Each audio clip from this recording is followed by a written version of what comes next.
Hello everyone, Jai Hind and welcome to the platform of SRIRAM's IAS. I welcome you all, and in today's session, in the Polity in 20 minutes, we'll be talking about and we'll be starting off with the fundamental rights, and the first right that we'll be discussing is from Article 14 to Article 18, and that is the right to equality. Alright, so we have already discussed about Part 1 and Part 2 of the Constitution. Today we are starting off with Part 3 of the Constitution, that is the fundamental rights that are being given in Part 3 of the Constitution of India. Alright, and the first right that we'll be talking is the right to equality, that is from Article 14 to Article 18 that are there, and it is the cornerstone of the right to equality. Alright, when it comes to the Part 3 guarantees the fundamental rights which are very important for any individual, and it covers the rights or the articles from 12 to 35. Alright, now when it comes to the equality, right to equality, the core equality that is guaranteed is equality before law, as well as non-discrimination and equal opportunity, which are the core guarantees or the rights which have been enshrined in right to equality. Now these are the constitutional articles. As it comes to the constitutional articles, we have Article 14 that provides for equality before law as well as equal protection of law. Then there is Article 15 that gives that there will be prohibition of discrimination on certain grounds that are there. Then we have Article 16 that provides for equality of opportunity in public employment, and then there is Article 17 that gives abolition of untouchability, and there is abolition of titles by Article 18. So these are the different rights which are covered under the first right, that is right to equality. Now Article 14 is the bedrock of the right to equality and provides for two different things, that is equality before law as well as equal protection of law. It says that states shall not deny to any person equality before law or the equal protection of laws within the territory of India. Now when it comes to equality before law, this is of the British origin and it originated from rule of law. That is that no person is above the law. But however, you must have seen that we have different circumstances. Alright, like for example, let's take an example of murder. Alright, now that murder has been conducted, a person had been murdered, but there can be two different reasons. Alright, it could be in self-defense as well, alright, or it could be a planned murder. Now, for both of them, there are different punishments which are there. So, it is equality before law, but at the same time, there is equal protection of law also that has been guaranteed by Article 14, and that is the equal protection of law. It is of American origin, and there would be similar treatment that will be given for the similar circumstances that it lays down. So, there is equality before law as well as equal protection of law when it comes to Article 14. Now, the rule of law is the foundation when it comes to the equality before law. Alright, it states that there would be a supremacy of law. The law is supreme, and also there would be no arbitrary power that will exist when it comes to the rule of law. Alright, also when it comes to rule of law, there would be equality before law, that is everybody will be equal before the courts and nobody will be given any special status in the courts. Alright, and there would be predominance of legal spirit where the rights are protected through the ordinary laws of the land. So that is the rule of law. However, when it comes to the Indian context, in Indian context, the president as well as the governors, they enjoy immunity under Article 361 for the criminal matters.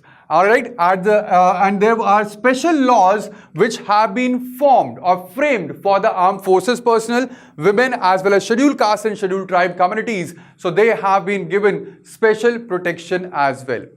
Alright, now when it comes to a very prominent landmark judgment, as far as Article 14 is concerned, so there was this landmark judgment, that is State of West Bengal versus Anwar Ali Sarkar in 1952. In this, over here, the Supreme Court has established that there would be a twin test for the reasonable classification. Alright, there would be a when we are saying that everybody is equal before law, but there are special laws that are they have been formulated for women or scheduled caste or for the scheduled tribes. So over here the Supreme Court laid down that it can be done only where we have a reasonable classification. All right, and for this reasonable classification there would be twin tests or two tests that will be done. The first test is intelligible differentia.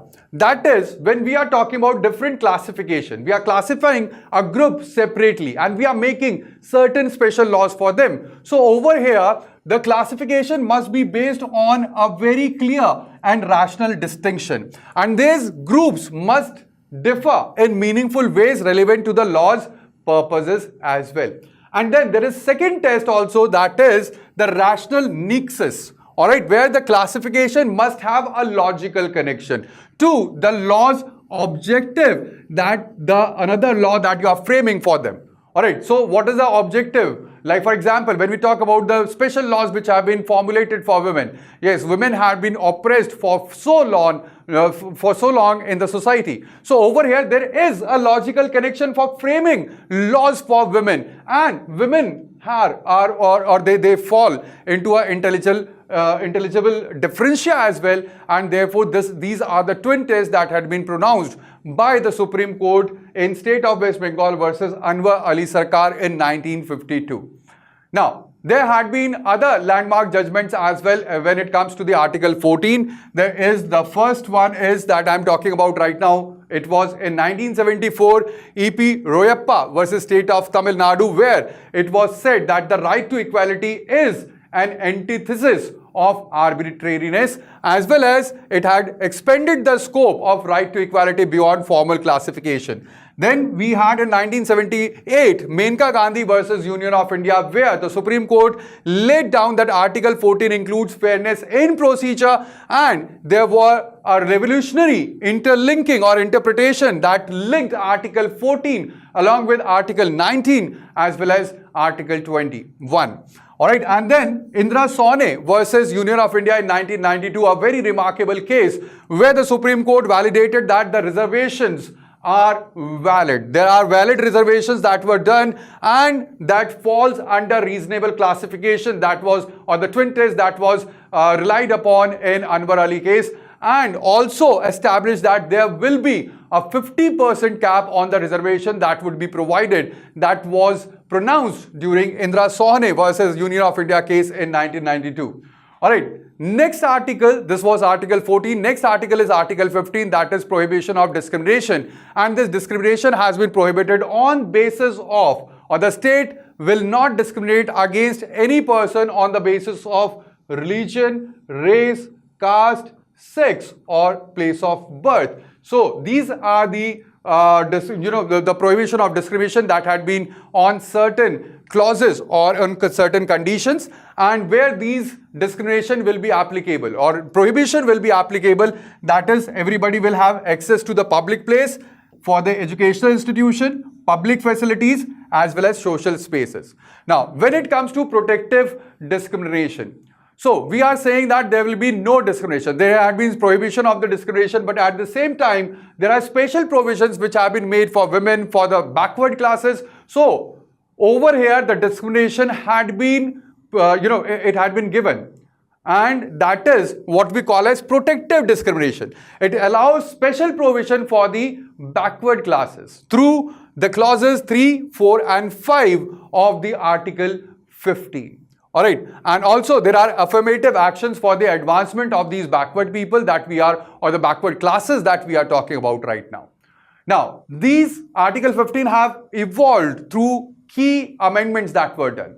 Alright, the first was the clause 3 that was added, and over here the clause was added that there would be, or the state may, the state may provide for the special provision for the women as well as children, and it empowers the state to make beneficial laws for women as well as children over here. Then there was clause 4 that was added by First Amendment Act of 1951, where special provision for socially and educationally backward classes was laid down, and that was the foundation for the reservation policies in India. All right, later on, the clause 5 was added by 93rd Amendment Act of 2005, where the reservation was provided in private educational institutions as well for the right to education act that was passed. All right, and then when we are talking about clause 6, that was the recent addition by 103rd Amendment Act in 2019, and it introduced the benefit of reservation for economically weaker section, and that would be above the 50% cap. 10% reservation that would be given above or beyond the 50% cap that is there. All right, now there had been, when we talk about the Article 15, there were again landmark judgments which were pronounced over here. Like the first one is State of Madras versus Champakam in 1951. This was where the reservation policy was introduced into the constitution. Over here, in this case, Supreme Court struck down the reservation policy, but again, it led to the First Amendment Act of the Constitution, and again, over here, the reservation policy was introduced for the betterment of the socially as well as educationally backward classes. All right, there was Indira Sawhney case, again 27% the quota or the reservation benefits for the other backward classes was upheld and established over here 50% ceiling or the cap on the reservation. All right, and then there was another case in 2022 by Janhit Abhiyan, and over here the economically weaker section reservation had been validated, and also over here it also upheld that the 103rd Amendment Act was done properly. All right, or it upheld the 103rd Amendment Act to the Constitution of India.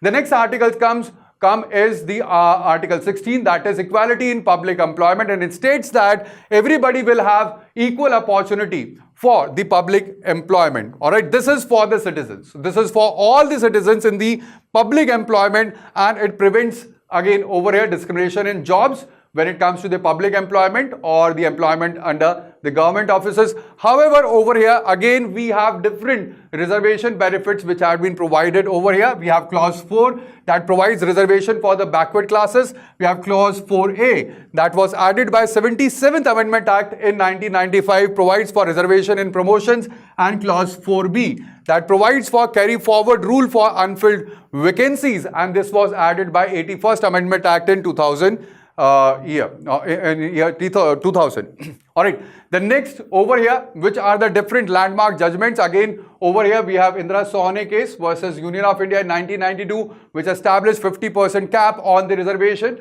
All right, we have M. Nagaraj versus Union of India in 2006.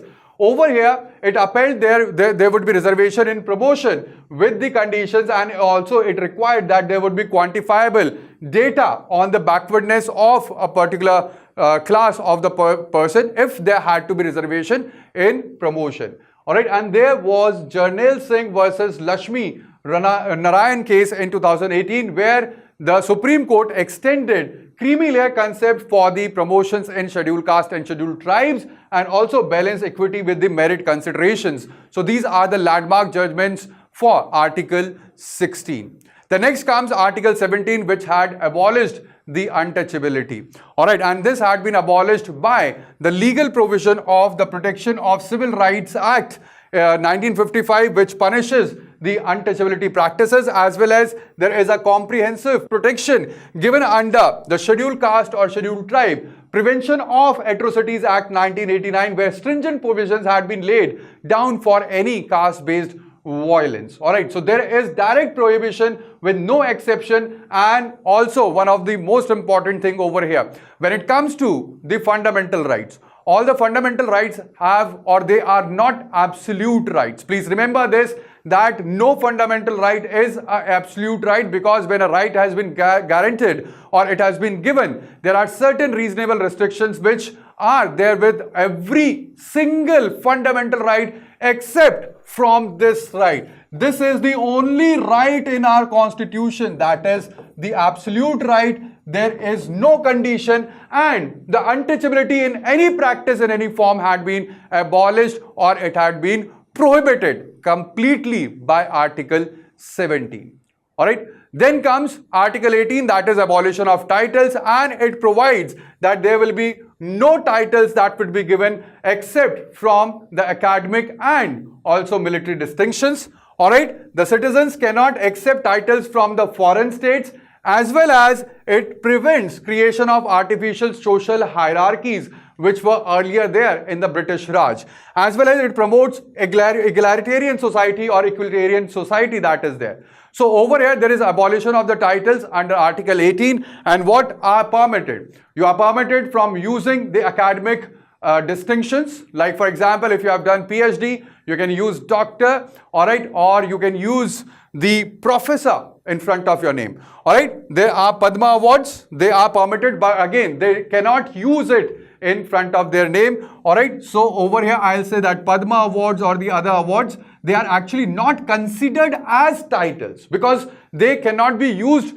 as a suffix to your name. What are the titles which are used as a suffix to your name? Like for example, my name is Bhavar. Alright, so anything that will come above or be just before my name, that is the title. So Padma awards, they are actually not considered title as per the Supreme Court. And then we have the military honors as well.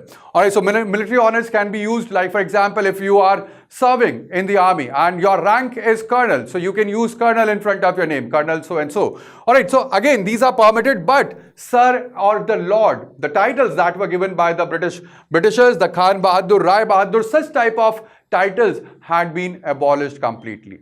So this is the right to equality, a comprehensive overview. When we talk about the first right, Article 14, equality before law and equal protection of law, that lays down the foundation for rule of law. When it comes to Article 15, that is prohibition of discrimination, so that lays down the social equality as well as non-discrimination in Indian society. And then we have equal opportunity in employment, public employment under Article 16, that lays down the employment equity as well as fairness. And then we have Article 17 that abolishes untouchability, that is for social reform and dignity. And also the Article 18 that abolishes title provides for the status equality as well as egalitarian society that we have.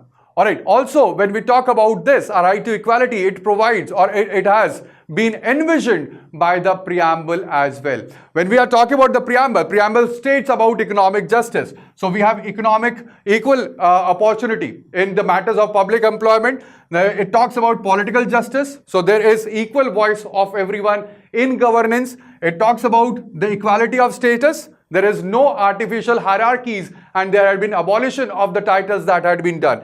At the same time, it talks about social justice. There had been provided equal treatment regardless of the background, and there is no discrimination that had been that could be done as per the fundamental rights. All right, and then we have fraternity and dignity, where there is respect for every individual, and as well as equality of opportunity, where we have the level field or level playing ground for everyone. So all these had been envisioned by the preamble, and that is why we can say that the right to equality finds its basis or the constitutional vision of right to equality finds its vision in the preamble. Alright, so that would be all, but what are the key takeaways for your UPSC? Alright, so what you have to remember is that we have a comprehensive coverage when it comes to right to equality from Article 14 to Article 18. There is formal as well as substantive equality that have been created, which ensures that there would be affirmative actions, both through the affirmative actions, alright. Then there are critical case laws, like for example, you have to remember about Menka Gandhi case as well as Indira Sawhney, Janhit Abhiyan and M. Nagaraj case. Then there is reservation policies where there had been 50% cap that had been pronounced by Indira Sawhney case. Then we have creamy layer, backward class identification, and also practical enforcement, where we have the Prevention through Civil Rights Act as well as Atrocities Acts that had been given by the law. Along with this, you can try and practice this mains question, discuss how the Indian concept of equality goes beyond formal equality to ensure social as well as economic justice.